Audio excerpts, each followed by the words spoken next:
sebanyak 336 peserta yang lulus seleksi pegawai pemerintah dengan perjanjian kerja atau P3K 2021 di Kabupaten Barito Kuala menjalani tes urin. Pelaksanaan tes berlangsung di kantor Badan Narkotika Nasional Kabupaten Barito Kuala mulai hari ini 9 hingga 12 November nanti. Disampaikan Kepala BNNK Barito Kuala, AKBP Agus Wijanarko, pelaksanaan tes ini sudah dikomunikasikan terlebih dahulu dengan Pemkat Batola dan sudah disetujui. Untuk mengetahui informasi lebih lengkapnya, saat ini kami sudah tersambung dengan jurnalis dari Banjarmasin Post, ada Tabri yang akan memberikan informasi lengkapnya untuk Anda Tribuners. Halo Tabri. Ya, halo Firda. Tabri, bisa Anda jelaskan apa sebenarnya urgensi dari tes urin yang dilaksanakan ini? Ya, seperti yang disampaikan tadi, hari ini ada sebanyak 336 peserta P3K yang telah lulus seleksi mengikuti tes urin di kantor BNNK Kabupaten Barito Kuala. Urgensinya sendiri ini bagian daripada keseriusan pemerintah untuk menjaring atau menerima pegawai, yakni menyatakan mereka bebas dengan penyalahgunaan narkoba ataupun zat adiktif lainnya. Di samping itu, pegawai yang diseleksi ini sendiri nantinya bakalan menjadi panutan bagi pelajar karena dia sebagai guru atau tenaga pendidik. Seperti itu. Kemudian, Tabri, apa langkah yang diambil oleh pemerintah di sana jika nantinya ada peserta yang positif menggunakan narkotika?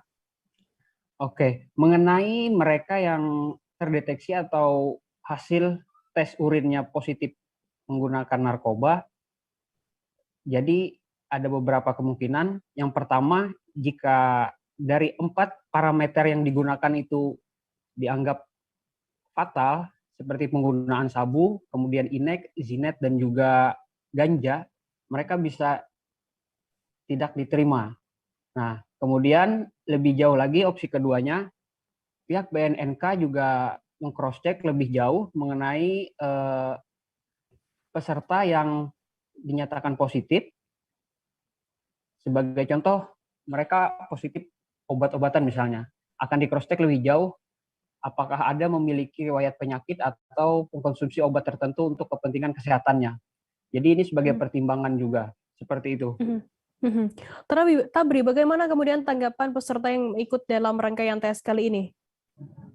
Mengenai tanggapan peserta yang mengikuti tes kali ini cukup baik, mereka menyambut baik karena untuk tahun ini penjaringan P3K ini berlangsung cepat secara teknis, yang mana tes urin ini sendiri merupakan awal daripada pemberkasan setelah mereka dinyatakan lulus tes.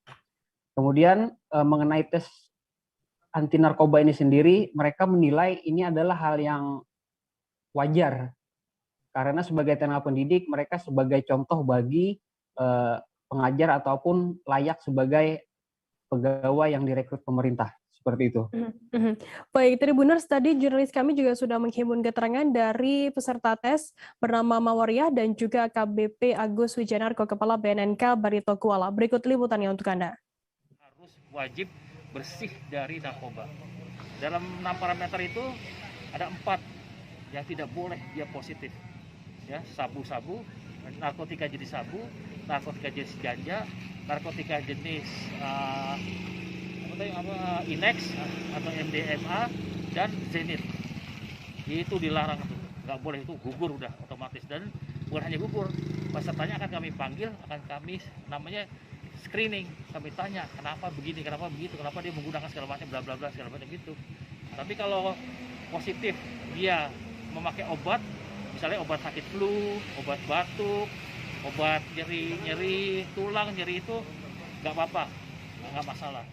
Oh, sempat was-was kemarin Bu, lama nggak dipanggil setelah pengumuman Bu? Kalau yang tahun ini lumayan singkat Kang, daripada yang tahun kemarin kan kawanan P3K menunggu 2 tahun. Iya. Kalau yang ini alhamdulillah kada berapa bulan ini sudah pemberkasan. Tapi bersyukurnya tuh di situ. Tapi kecewanya kemarin di tahun 2019 tes P3K yang pertama tuh. Iya. Saya kan ikut. habis itu gagal. Tapi ada kawan yang berhasil sekitar 43. Nah, itu yang menanti 2 tahun baru dapat SK. Berarti Perjuangan kawan yang itu yang lama. berarti dengan awal tes narkoba ini semoga cepat berharap dapat Iya, SK, Bu. iya. Terima kasih sudah nonton. Jangan lupa like, subscribe, dan share ya.